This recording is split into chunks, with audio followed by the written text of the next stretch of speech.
السلام علیکم ورحمۃ اللہ وبرکاتہ۔ میں ہوں منیر حسین۔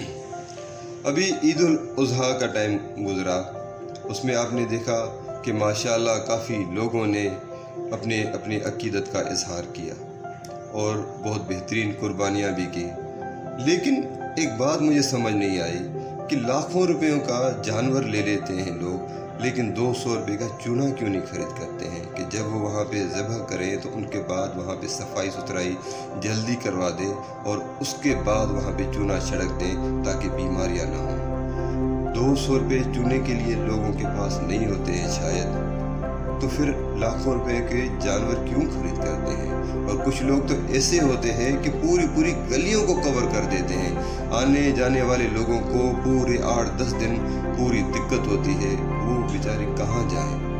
یہ جو ہم لوگ حرکتیں کرتے ہیں، ان حرکتوں سے ہمارے جو دل کو تو سکون چلو آپ کو ملے، آپ کو آسانی تو ملے، لیکن دوسرے جو لوگ ہیں ان کو تکلیف ملتی ہے، وہ پریشانی میں مبتلا ہوتے ہیں، ان کا بھی ذرا احساس کرنا چاہیے تاکہ آپ کی قربانی صحیح انداز سے قبول ہو۔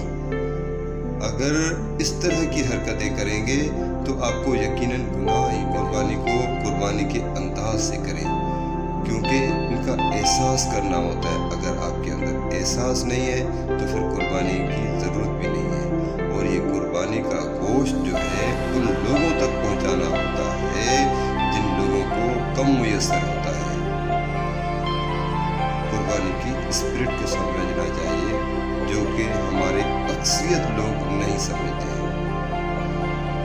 اگر آپ قربانی کریں تو اس انداز سے کریں کہ دوسرے لوگوں کو